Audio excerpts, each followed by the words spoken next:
thank you for tuning in to Doc and Mike with the Aware Black Woman podcast. And today we are talking about how do you cultivate peace when your life is chaotic. We're so excited to dig deep, share our innermost experiences and emotions around how to deal with chaos when you want peace. At the end of the podcast, let us know what you think in the comments. What questions do you have for us? What aha moments did you experience? What would you like to discuss more about or hear next? We'd love to hear from you. What happens once you have that switch come on, that I need to make a shift, that the way I am currently operating is not working?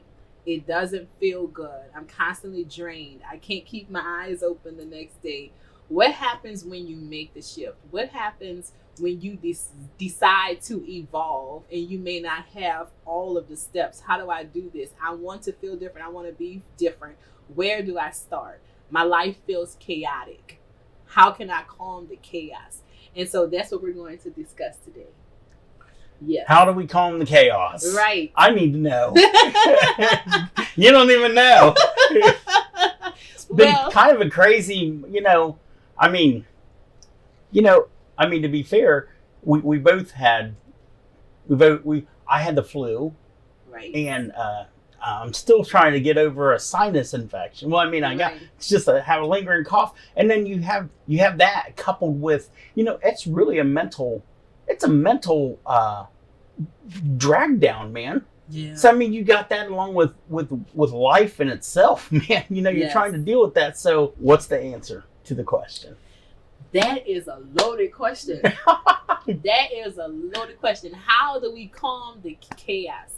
And so the first thing that I would say, in order for us to calm the chaos in our external world, we have to calm the chaos internally. So we must check in with ourselves and say, what do I need in this moment? Because life is going to continue to happen. Chaos will continue to happen. Things around us will happen that we have no control over. And so that's when our perspective of our situation becomes the most powerful. So our perspective controls our narrative. So are you saying that maybe we should take like a daily inventory? Absolutely. Not even just daily, all day. All day. You should be asking yourself, checking in with yourself. How am I feeling right now? If you are near a person, how is my body feeling right now? How is my nervous system reacting to them? I know I get around some people who just really trigger me, where my insides are boiling and, I could feel the fire turning up. So I got to tell you, and I don't want to get off the train track, but it's funny that you even mentioned that. And I'm going to tell you why, because I was thinking to myself about certain people on social media that I'm friends with. We have different viewpoints, and I'm like, they trigger me. Yeah. But the thing of it is it's not up to them to not trigger me. It's up to me as to how I handle being triggered. Yes, that is so good. Yes, it's your perspective. Right. About the situation and about those triggers that help you to take control and redirect your energy. You have to realize that the person that is triggering you don't deserve that level of energy. Right. Don't let someone be rent free in your head. Exactly. Which we do. Right. Because we're human. Right. We even let people that we don't even know live rent free in our heads. Yes. So true. So true. And so once you go within and you realize just how precious your energy is, you start to want to preserve it, and you start to want more of it for yourself. So you become very self-aware, and you start to advocate for that cutoff, that limitation. Maybe I should limit my interaction with this person. Maybe I need to unfollow this person on social media. I literally just posted today about unfollowing people. Yes. And then about snoozing people on Facebook for like 30 days. And then I'm like, well, if I unfollow them, should I just unfriend them? Unfriend. And that's really, and I don't want to be that guy. I really don't, because I believe in, loving everyone. Yes. But I feel like until I can deal with my triggers, I mean, can I scroll? And it's not just about social media, it's about socializing in general. Because Right. you're right, there's some people that literally, it's a chore to be around them. Yes. And it's not being mean to them or anything. It's just it's like oil and water. It is. It is. And at that point, it's okay to unfollow and unfriend. Because we have to think about life before social media. There was no following. Right. It is okay to unfollow and unfriend. Sometimes that disconnection is a part of us maintaining our healthy self. It's a part of us maintaining ourselves emotionally and mentally. So unfriending, unfollowing is perfectly okay. Even if you're in person, limiting your interactions with that person is perfectly okay. That is preserving your own, Right. that's self-preservation. And so with that in mind, when we speak about calming chaos, we want to go internally. So sometimes for me, I know if I start to feel overwhelmed or that level of burnout that I have felt in the past, I start to, disconnect and say, okay, wait, I have to shut everything and everybody out. Phone goes on do not disturb, shut down social media, and like really just take a break from the world. And that could be through a long hot bath, meditation, watching my favorite show, or eating a healthy meal that touches my soul. Anything that helps to restore me. Sometimes I just want myself to myself. And I think that the world has taught all of us, not just Black women, but the world has taught all of us to put other things and other people on pedestals and to put them before ourselves. And so now we need to reverse that and create some healthy selfishness, putting yourself on a pedestal and making sure that you feel okay about this person, this situation, the job that you're doing, the hobby or the adventure that you're taking part in. How do I feel about this? Am I living my best life right now? Take inventory, because a lot of times that chaos comes from you being unhappy with your surroundings, or you being unhappy with your person, or the hobby that you're trying to throw yourself into that you really don't care about, but this is what everybody else is doing, so you want to do it too. And so a lot of times that unhappiness and that chaos is self-created. So you have to take a step back, do inventory, go within, and then your life without starts to change.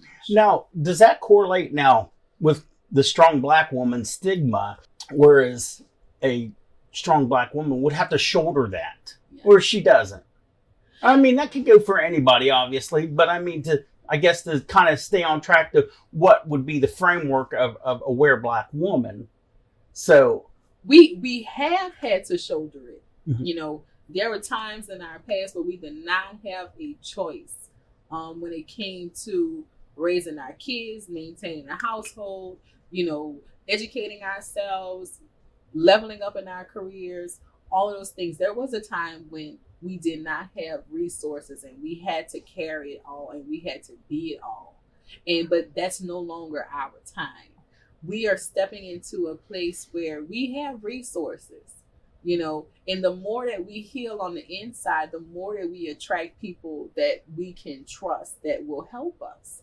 And so a part of becoming the aware Black woman is trusting yourself enough to speak your boundaries, to ask for help, to advocate for yourself, to be vulnerable and share your emotions and say, hey, I'm overwhelmed. And what resources are we talking about? Our resources could be communities, nonprofits like with Crown Me Foundation. If you are struggling in your relationship or you're struggling with your relationship with yourself, you need more advice on how to take care of yourself, how to elevate so that you stop attracting the same kind of toxic man with a different face, because that contributes to our chaos. You find those resources that can help you elevate and relieve some of that tension. Even if you have kids, seek out a boys and girls club or some type of sport or hobby that doesn't cost a lot, but it will give you some reprieve, and some time to yourself to think and decompress while your kids are doing their hobbies or, their sports. Do you have an example of what you've done? Yes, that's a great question. And so I actually started out at the gym weightlifting to release a lot of the tension. Yes, to release a lot of tension and stress when my life was chaotic. And I remember the more that I went to the gym to do weightlifting, I fell in love with it, and my mindset changed around it because I had been, groomed growing up to hate exercise. It was strenuous. It was something. Right. Oh, yeah. I mean, yeah. Right. Who wants Nobody wants to jog at 4 a.m. Right. And as a Black woman, with all the things that we do to our hair, we don't always want to sweat and mess up our hair. I don't. I can understand though. I'm sure I can relate. Yeah.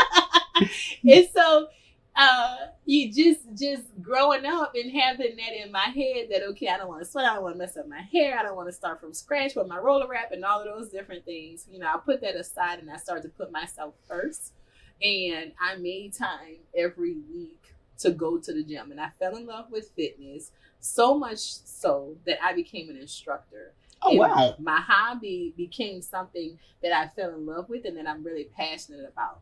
And so now I get to teach weightlifting. And not only while I'm teaching, I'm connecting with my audience. I'm connecting with them. I'm motivating them. I'm sharing things from my journey. Even my struggle right now during Mardi Gras season with saying no to king cake. Oh, man.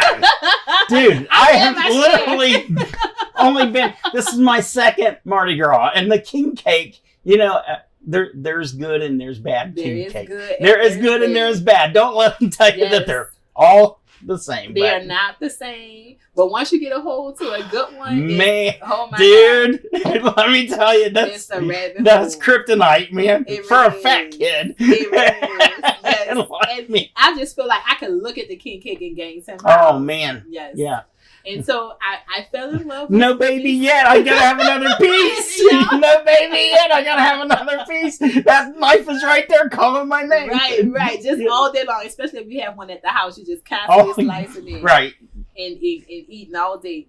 But I fell in love with fitness, and I realized, I think the biggest thing for everyone is to start to pay attention to things that bring you joy when you're doing them. Right. Start to monitor how you're feeling when you're doing things. So I realized that when I was teaching body pump, no matter how I felt, like what was going on in my world before I stepped on stage, or how I felt, maybe I felt like I didn't want to get out of bed to go to the gym that day, or I was extremely tired and I really didn't want to do it. Something happened when those lights came on, when the music started, and I had people looking at me, depending on me for the routine, depending on me to amp them up. Something in me shifted. And I love it. It's like my oxygen. And so it's really important for you to widen your horizon, expose yourself to different things. Don't think just because you didn't like it in the past that you're never ever going to like it. Try it out as an adult and see if this is something that you're interested in. And you may just surprise yourself. You might fall in love with it, and it may be something that you can attach yourself to and really create a new identity for yourself.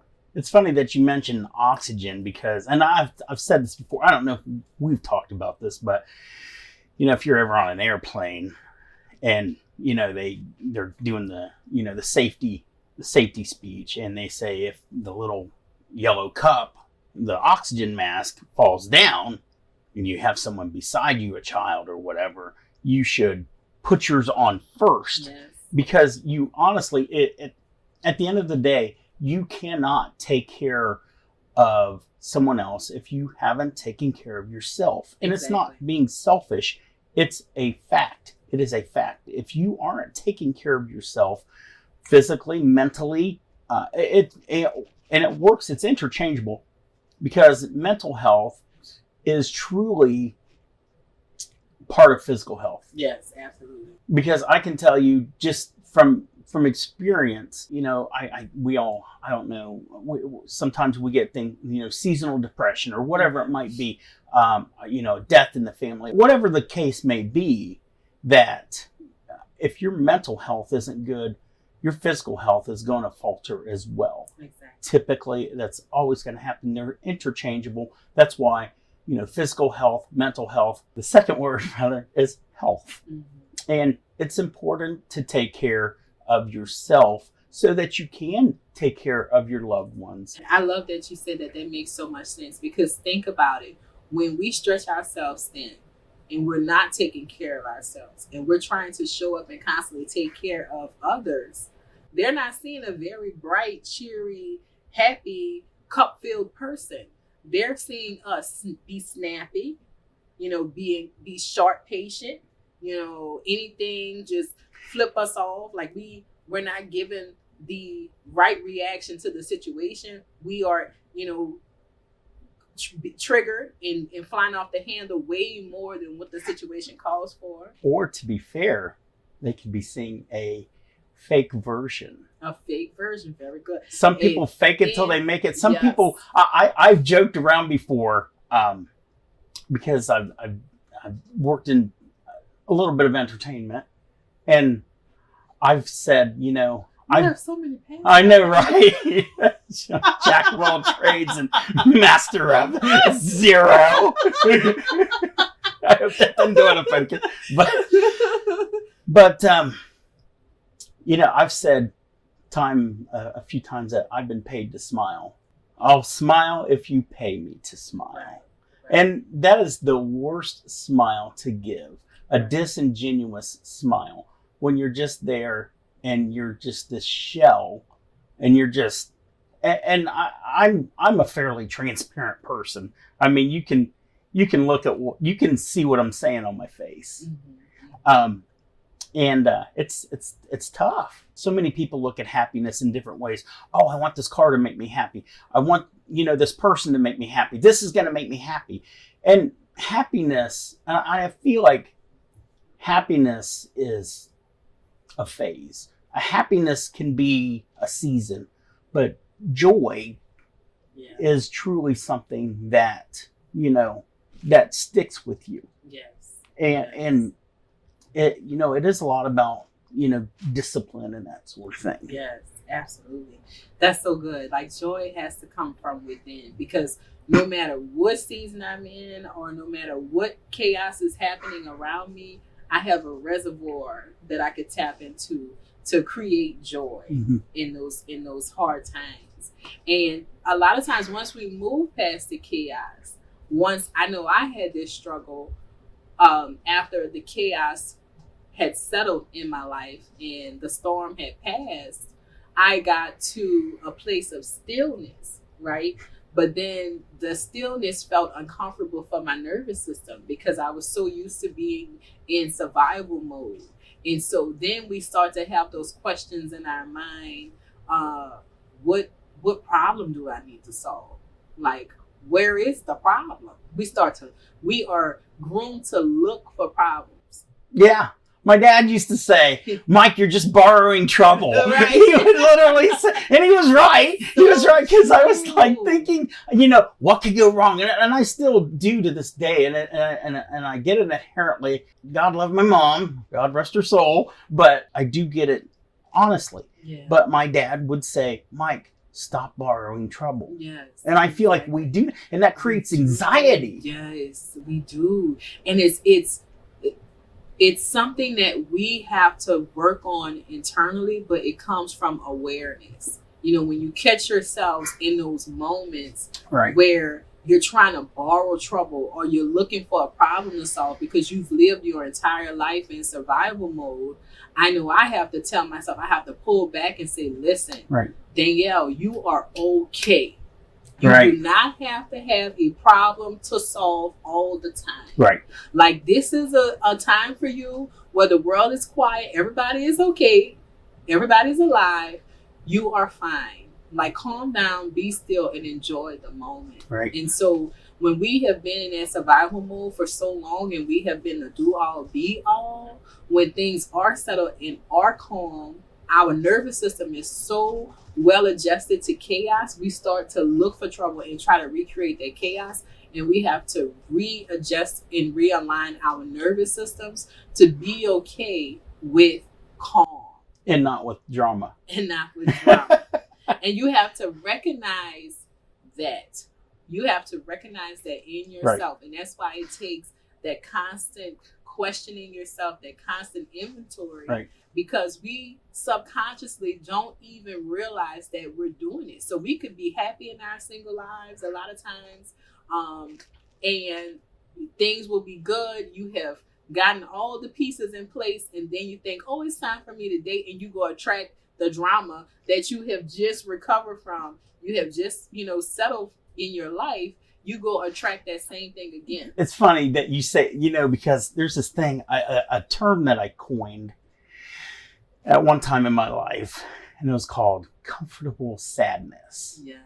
Comfortable sadness is really when we're not happy, but we're comfortable with that drama, with that, that whole lifestyle. Whereas I think that where some people that, that peace, actually that quiet scares them, like you were saying. And you have to choose what you want. Is this going to be good for me? Right.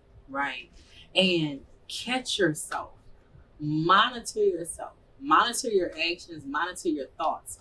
Because when we are in that space of comfortable sadness, if we don't have anything in our lives to be sad about, we know friends that we could call. And we might not even be consciously thinking, let me call this person because I know that they're sad and I can live in their sadness, or I can live vicariously through them because that's the emotion that I'm comfortable with. We may not even be consciously thinking that, but subconsciously we are making that phone call.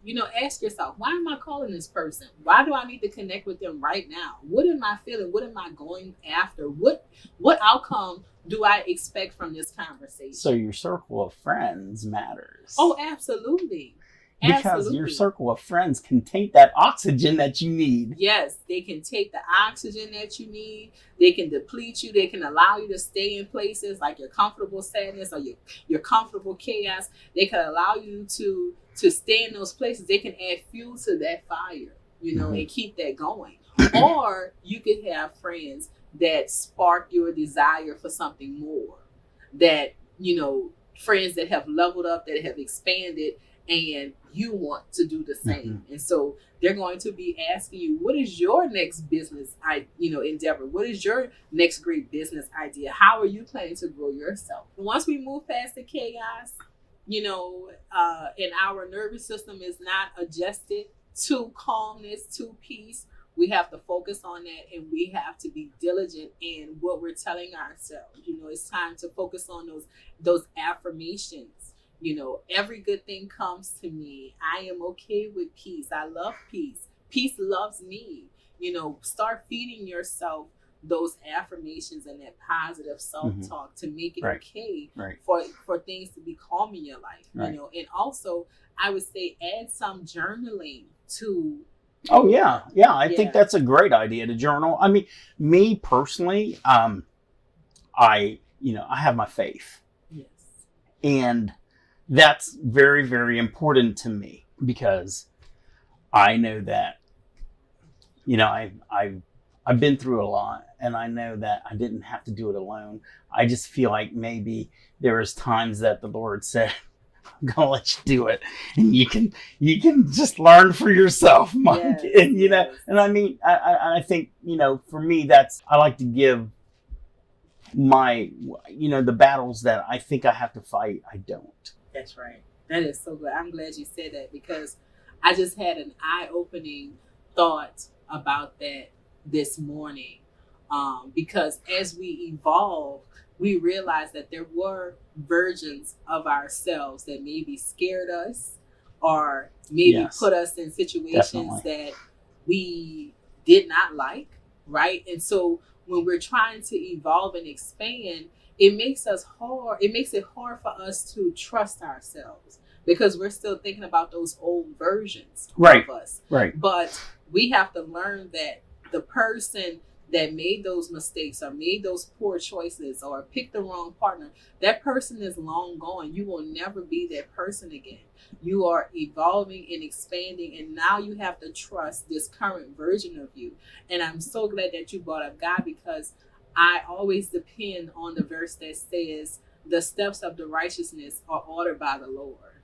So Amen. if our steps are ordered by God, then we can trust God, and we can also trust ourselves, knowing that we're being guided. So even if this feels like a misstep, there's something I'm going to learn from this. Growth is going to happen. Even if it feels like I'm losing or it feels like I made a mistake, I can trust that I'm going to get the outcome that God has in mind for me, because everything is always working together for our good, and so trust this current version of yourself. Allow yourself to make choices and be confident in the choices that you're making for yourself, because this is an updated version. This is a reliable version, a credible version. Everything that has happened has brought you to this moment of trusting yourself. And I mean, I guess just maybe to piggyback on that, you talked about this is every day is an updated version of That's ourselves. right. The things I did yesterday that were stupid, I don't have to do them today. Right. I just have to learn from them. In the Aware Black Woman framework, I just, feel like from what you've said to me, from what we've discussed, that, that the strong Black woman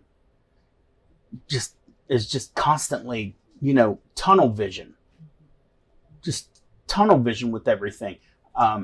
That, take a minute, breathe. You deserve it. You gotta breathe, man. You gotta breathe. The truth is, when it comes to Black women and in our community, we all don't have the same starting line. No. We don't. A lot of us are born with a disadvantage, are born in situations where we come into the world having to fight for our lives, because our parents are already drowning. Our parents were already living in chaos before we got here. And now we're introduced to this. We don't have the same footing, as other women who may have been born into well-off families. The women that have been born into the world already owning property, already having an inheritance. We don't always have the same starting line, but the goal of the Aware Black Woman is for you to, first of all, take a breather, take an inventory of where you are, and realize that you can still win with the hand that you were dealt. And I just want to, say that I everything has an exception, I believe, but the majority of Black women that you're talking about, the majority rules on this when it comes to numbers. Yeah. I mean, yes, there are going to be some Black women that were born into, right. It's 2025. Right. So it's not, let's face it, they're an entertainer or a CEO. Right. But as a majority, as far as it goes, that's the norm. That is the norm. And so with the podcast, with these discussions, what we're doing is we're creating that leverage. Mm-hmm. We're creating leverage for women, and we're helping them identify what are those missing building blocks to making access equal across the board. Right. And how can I not wait for someone else to create it for me, not wait for someone else to give it to me, but create it in my own surrounding. Right. And create it in my own life, and no longer live by society's standards. And what do I mean by that? It's for you in your mind to think that you've made it. What does that look like to you? For you in your mind to feel that you've achieved success, what does that look like for you? Sometimes people go after the huge mansions and the big cars and all those things, but that's not everybody's dream. That's not everybody's goal. And we don't have to live by their standards, Right. For someone to feel accomplished as a Black woman, it may be seeing your kids go to college. It may be knowing that your kids' tuition is paid for, if you saved up enough money for your kids' tuition, or being able to be a grandmother into uninterrupted. You have the ability to retire and really show up for your kids. So it looks different. That level of awareness and accomplishment looks different across the board, but taking inventory of your life and realizing the pieces that are missing is important so that you can create those pieces for yourself. Right, right. And honestly, I'm really here to, because I mean, just a quick snippet. I come from a little town, predominantly white. I mean, and I know we're not supposed to say this, but guess what? I have black friends. Yeah. Because I know they're like, that's a racist thing you can never say. I do. I mean, what do you want me to say? I don't know. I've just never been someone that has seen color. Right. I see people. And as cliche as it sounds, I don't care. That's, it is what it is. At any rate, but just because I don't see color doesn't mean I understand different communities. Right. I understand my community, and what I want to do is help to educate my community that might not know. And I'm not going to get on a big tangent. We let the media just drag us around. Yeah. And instead of letting the media just drag us around, let's just be two ordinary people getting on a subject that needs to be get on. Right. It needs to be addressed. I'm glad you said that, because how can we rectify the situation if we don't address it, if we don't discuss it, exactly, if we don't acknowledge that these barriers do exist? And so I'm glad that you're here. I'm glad to be here, friend. I'm glad that you're here. I'm glad that you are sharing your expertise, all of your past lives, and that's a whole nother, right. That's a whole nother chapter.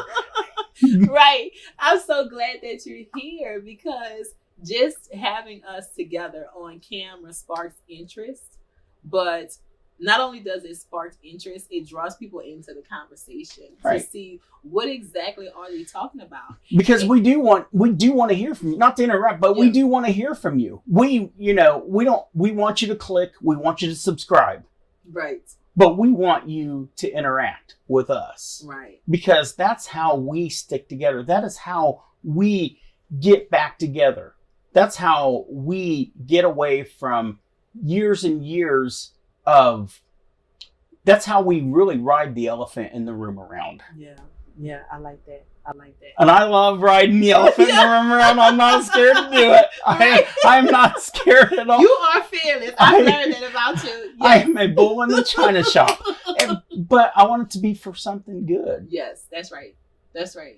We can use this platform to bridge the gap. And yes. And even though you're a white man and I'm a black woman. Am? Yes. No, I'm just kidding. Go ahead. Sorry. We have talked, on hours about things that we have in common, and things that we've experienced and the emotions around our experiences and our perspectives.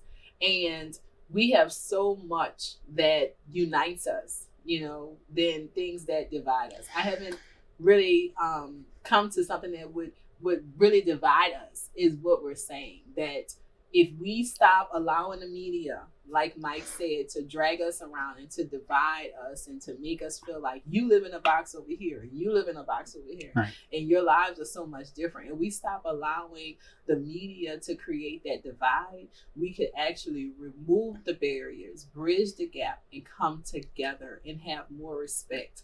And the Black woman will no longer be seen as rude, as aggressive or brash for having an opinion, expressing herself, right? And the white man will no longer be seen as the good old boy, or someone that's untouchable, or that is far removed from the struggle and understand our side of the equation. And so having your listening ear, you allowing me to be vulnerable, share my story, and then your curiosity, asking those questions that I'm sure the audience have. Well, I appreciate that you're allowing me to be vulnerable, because quite honestly, I could live my whole life saying, that's just how Black women are, Yeah. because I don't know. The door to our hearts open up from the inside. That's right. That's very good.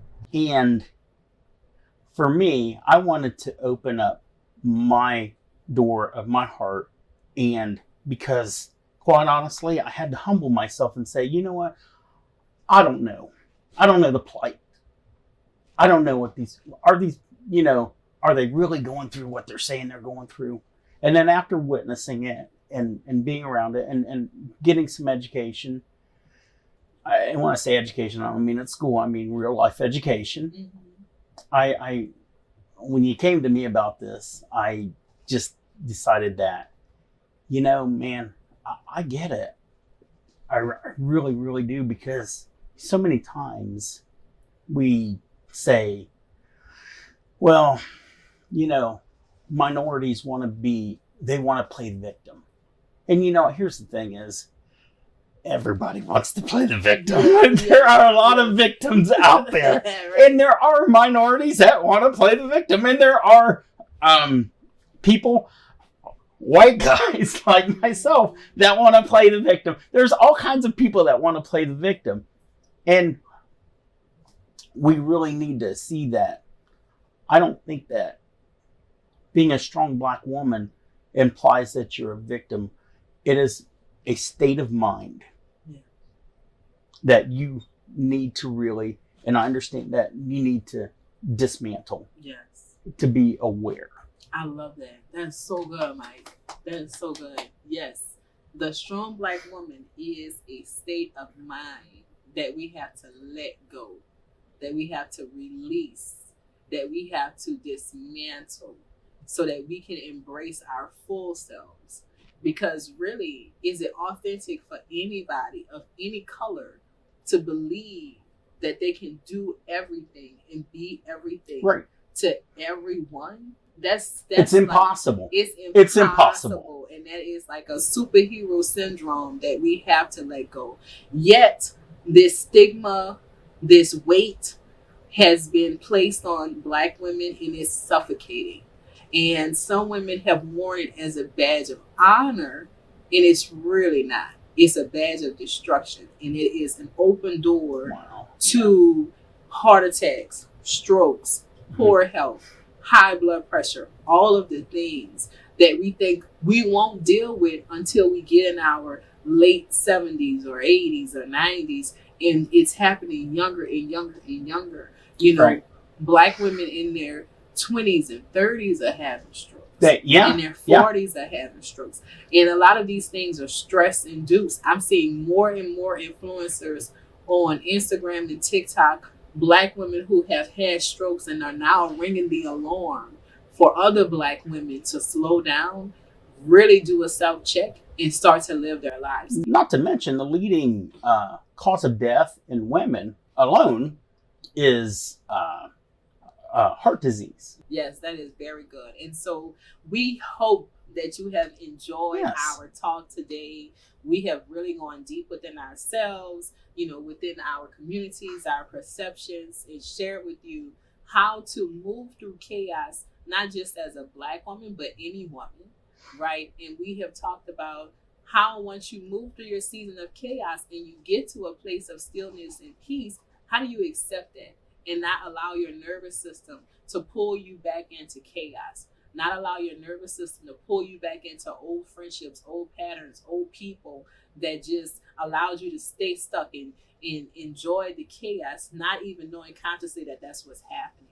And so we hope that with what you've heard today, you take inventory, do a self-check, move yourself out of the chaotic zone as much as you can, starting internally with yourself, calming that chaos on the inside, and then having that reflect back to you in your 3D world. So we hope that you come to a place of stillness, that you make time for yourself, to be with yourself, to reflect, to assess your life where it is, and figure out what areas can you bring more awareness to, and how you can start to share the load to free yourself of some of those burdens that you've been carrying.